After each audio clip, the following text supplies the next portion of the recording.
What's up, guys? Mr. 46 back at it. I know it's been too long. Had a lot of stuff I had to handle. I was teaching in South Carolina and moving back home.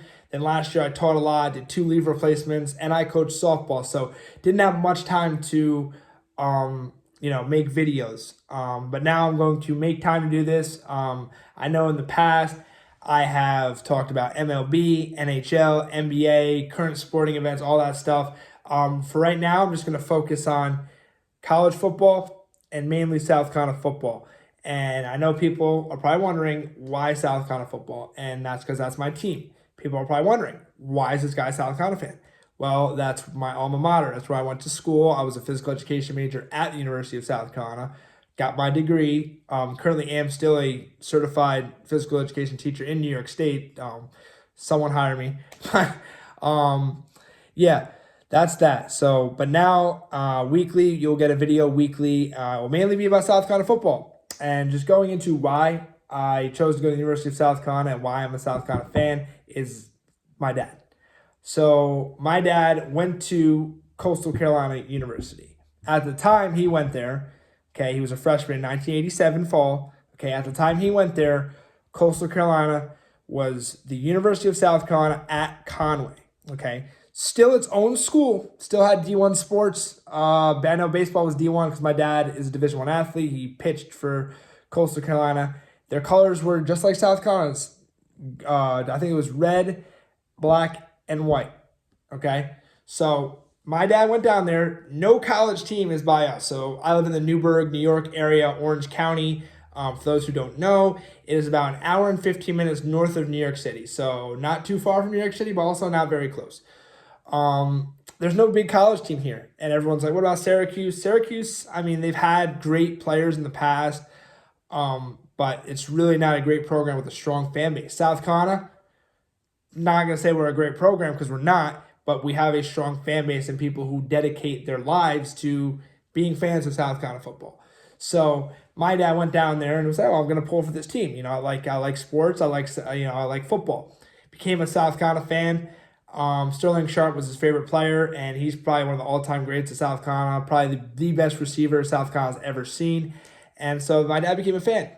You grow up as a kid. You usually pull for the teams your dad pulls for. So when I was growing up, you'd see South Carolina football on TV all the time. Lou Holtz was our coach, when I started watching. And, he's an all-time coach. Went to South Carolina, had some good years, but, did not have the success that he had other places as he did at South Carolina. So, but Lou Holtz was the coach. And, that's what I watched. The first game I really, really watched was against University of Georgia in 2004. We ended up losing that game, but just like every South Carolina game, against a big team, usually we have a lead. You think you're going to win, everything's going right, and then out of nowhere, everything just goes wrong. You blow the lead, you lose. And that's what happened in 2004 against Georgia. College game day was there. Williams-Brice Stadium was packed out. It was the 3rd anniversary of 9/11. I remember watching it. My dad was actually not home. He was at Montgomery Day, which is like a festival we have at a local town here, that people from that town, they kind of celebrate the town. And my dad was there, and I remember calling him saying, "Dad, we're going to win," and all this stuff, getting super excited. Oh my God, we're going to beat Georgia. And, traditionally, and as we know now, Georgia is usually always, if not, no, they're always better than the University of South Carolina at football. Just in my lifetime, I think we've been better than them. We beat them, I think, in my lifetime, maybe like 5 or 6 times.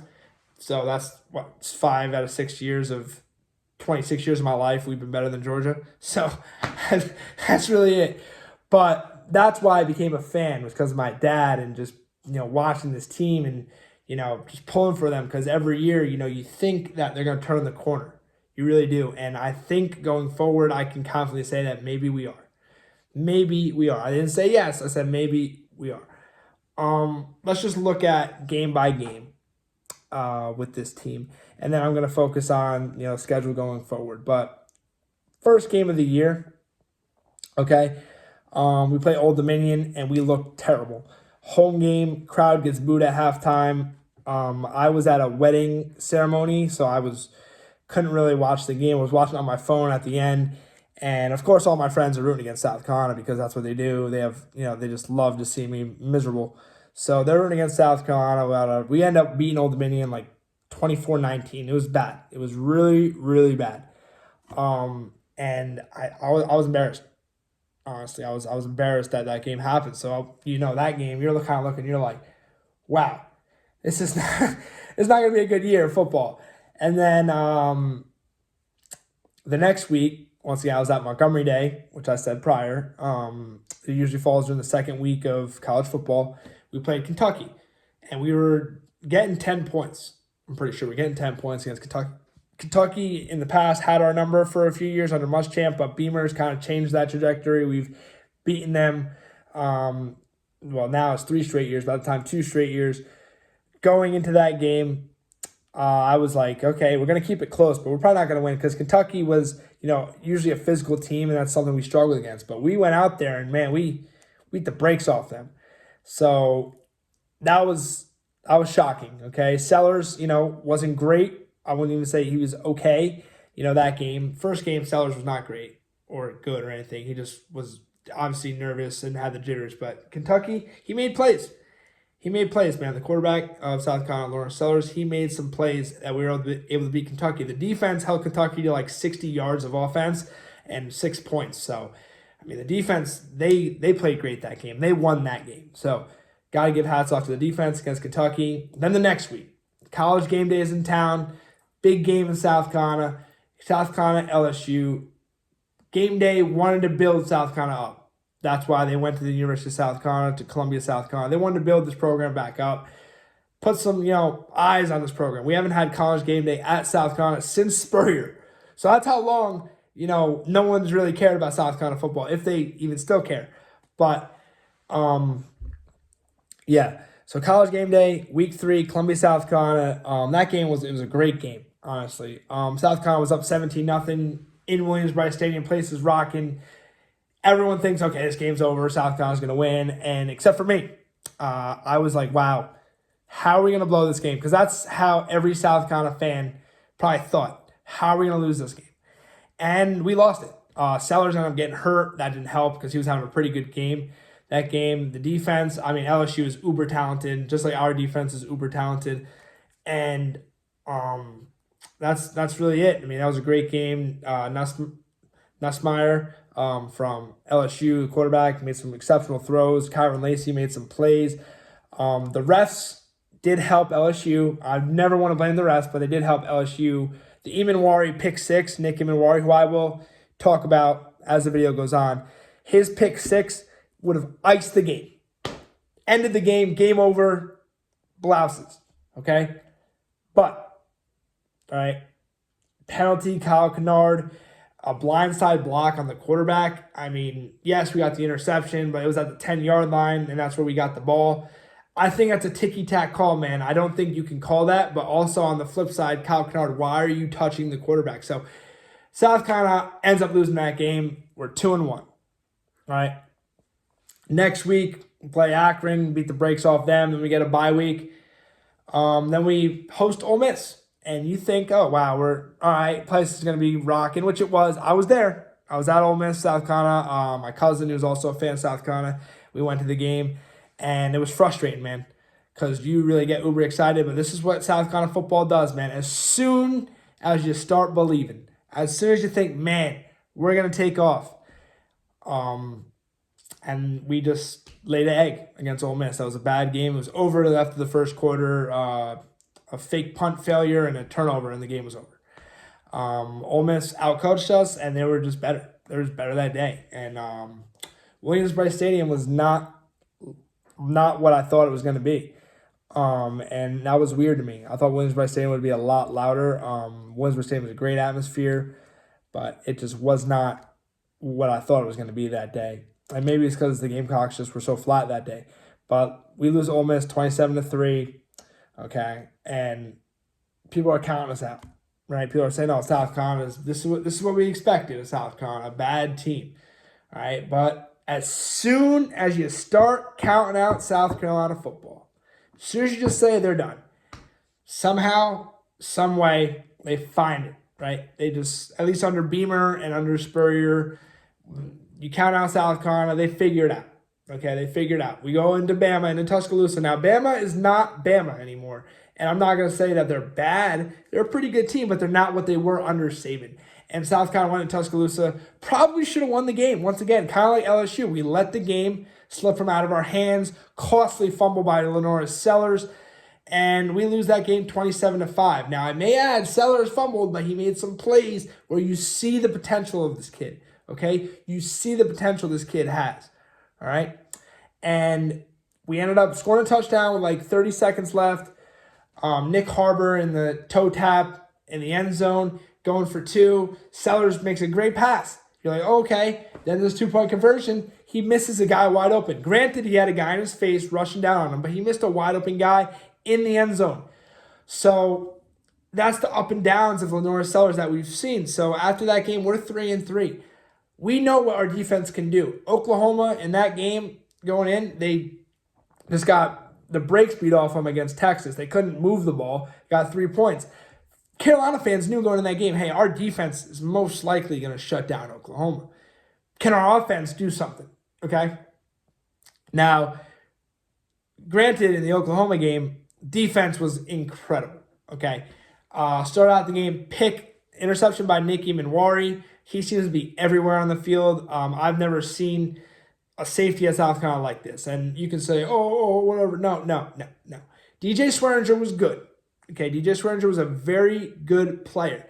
Minwari is a great athlete, has great size, is a ball hawk, downhill tackler. Everything you want in a safety, that's what Nick Minwari is. Okay. He had a pick first drive. We ended up going down, scoring 7-0 right away. Next drive, Oklahoma gets a first down, then sack, fumble, Tonka Hemingway. He goes to the end zone. Okay, we're up 14-0. Next drive, pick 6, Nicky Minwari again. Dylan Stewart, a phenom freshman, got to the quarterback, hit him as he was throwing it. Minwari picks it off, and basically, I don't even know who the quarterback was throwing to. Maybe the hit kind of made him just overthrow everybody. But Nicky Minwari picks it off. I looked at my dad, because that's who I was watching the game with. I said, he's gone. Like, Nicky Minwari is 6'3", like 225, runs like a 4.4 40. This kid is a freak of nature, okay? He scores, we're up 21-0. You know, defense just takes over the game. And just like that, South Carolina's in business. We were up 32-3 at the half. Should have attempted a field goal, kind of give our kicker some confidence, maybe. But we ended up trying to run a fake field goal. It didn't work out. So it is what it is. But second half, you know, Oklahoma scored a touchdown, but the game was basically over. I was still nervous, though. I was still nervous because I've been a fan of South Carolina football basically my whole life. And I've seen, you know, the disasters this team can, you know, create. Okay, I've seen us below these leads all the time. But the game was basically in our hands the whole time. Defense was more conservative in the second half. Offense was extremely conservative in the second half. I don't know why we did that, but we were not moving the ball on offense in the second half, which is a concern going forward. But there's also some spots where I saw us make some plays where it's like, okay, I see we got some pieces here and there, but there's a concern on the offensive side of the ball. And that's what I'm going to talk about now. So going forward, looking at the schedule, we have a bye week. Okay, South Carolina has a bye week. Then we play A&M under the lights at Williams-Brice, November 2nd, okay? Then we're at Vandy, home against Wofford, home against Missouri, and then we play that Orange team upstate for the last regular season game of the year. I would like to be 8-4. Okay, I would like to be 8-4. But I see 7-5. I see us beating either Missouri or A&M at home. I want to be A&M. I want to be both, obviously. We're going to beat A&M and Missouri at home. And then we should beat Vandy and Wofford on the road. Clemson, as much as it pains me to say that, is probably the better team against us. My whole life, they've always usually been the better team. We did get, we did have their number for a while, but traditionally Clemson is the better team when it's South Carolina versus Clemson. I do think it's going to be a good game against Clemson. I really do. But in Clemson, it's a tough environment. If it's a night game, that's even tougher. That place is going to be rocking, especially for that game. A&M, that's the next game we play. We're going to show up. I'm not saying we're going to win, but we're definitely going to show up. A&M is a good team. They're coming to Williams-Brice. I'm hoping we wear all black. Okay, it's not that time. South Carolina pulls out the all black jerseys. We wear all black. And yeah, no, I think it's gonna be a good game. I'm not saying we're gonna win. I'm not saying we're gonna lose. I know we're gonna show up that game. So, and A&M does have a good front seven, so they're strong there. We got to block. That's the only concern I have going in that game is offensive line, giving Sellers some time to make some plays. Honestly, going forward, Vandy the week after that. That's not an easy game, but I think we're just too athletic for them on defense. I don't think they'll be able to move the ball downfield, throw the ball vertically. I think they'll have to hit. They're going to do those quick passes. Pavia's going to run a little bit, but overall, I don't see Vandy beating us. I could be wrong. Like I said, they're no slouch. They're pretty good. They beat Bama. They're beating teams. They're ranked right now. South Carolina's not ranked. Vandy's ranked. So hats off to them, but I do just think South Carolina is too athletic for them. Defensively, on the defensive side.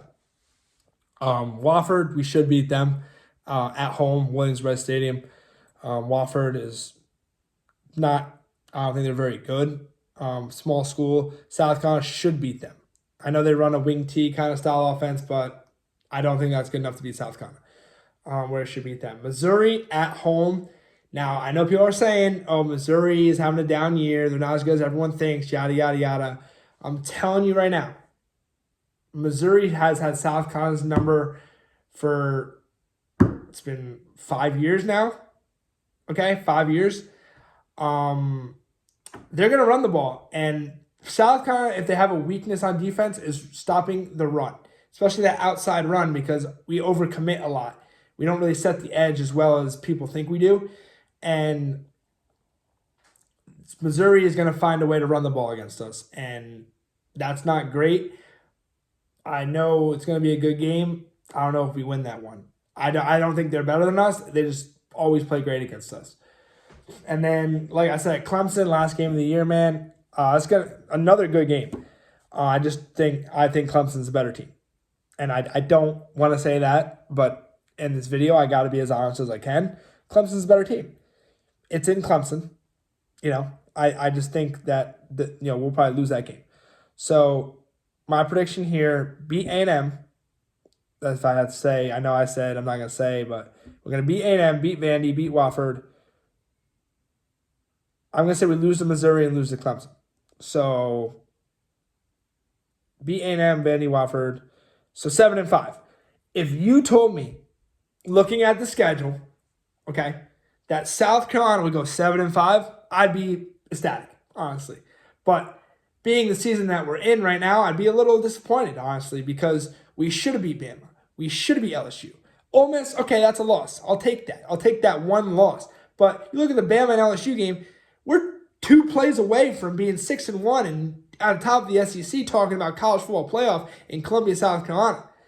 Now, no one would have thought that would happen. I didn't think it would even be a talk, but it would be a possibility 2 plays our way against Bama and LSU. Simple as that. So, obviously 7-5 at this point would be disappointing, but it's not that bad. Win a bowl game 8-5. You have a ton of momentum going forward. Now, we're losing a lot on defense going forward, and I'll talk about that in other videos and stuff like that, but let me just talk about this defense here. So I wrote down all the players here that are just huge players on this team. Nicky Minwari, Dylan Stewart, O'Donnell Fortune, Jalen Kilgore, Kyle Kennard, Tonka Hemingway, Boogie Huntley, TJ Sanders. I didn't write him down, but he's out there. Right, Brian Thomas Jr., he's a reserve edge rusher, but he's pretty good. If it wasn't for Stewart and Kennard, he'd probably be a starter. Then you look at the back end. I mentioned Eamon Wari. Judge Collier, he's a sophomore. He's been huge. There's a ton of guys on this defense that I think have NFL ability. Oh, Vakari Swain. He's a redshirt freshman, defensive back. you don't hear his name a lot because they're not throwing his way. He's locking down whoever he's covering. He was covering the freshman at Alabama, Ryan Williams, who was all-world, doing all these like backflips and catching whatever, and he locked him down. I think he had like 3 catches for maybe 40 yards. So Swain is like really locking top-notch receivers down, and he's going to have his hands full going forward. So we'll truly see how good he is when he faces Missouri and Luther Burden. Clemson, Antonio Williams is a pretty good receiver. I know A&M's got some guys, I don't know their names, but let's see what Swain does going forward. But as of now, he's been exceptional. Emanwari's been exceptional. Dylan Stewart has done some insane moves I've ever seen from an edge rusher. As a freshman, the kid's 19. He does this bend move. I can't even like explain it. That you have to watch it. So maybe I'll post a video of Dylan Stewart's moves, but this kid is unbelievable. Kyle Kennard, in my opinion, is the best edge rusher in college football, and Nick Emanwari is the best safety in college football. And, you know, if you think I'm crazy, look at the stats. I think Emanwari should be a first-round pick. I think Kennard's a first-round pick. Eventually, Dylan Stewart will be a first-round pick. This defense is loaded with NFL talent, and I think it's the most talented defense we've had, at least in my lifetime. So you can talk about the 2011 team. I'll talk about this team, and in 5 years, we'll compare. Because that's why I think it'll take 5 years to compare both defenses, and this year will be more talented. That's that, honestly. I'll talk more about recruiting next video. I wrote that down here. I got to talk about that and just where I believe South Carolina football can be. But let me know what else you want to see from me. If you have not subscribed yet, please subscribe. Tell other people to subscribe. Like I said, it's going to be strictly college football and South Carolina football from here on out. So hope you enjoyed that video. See ya.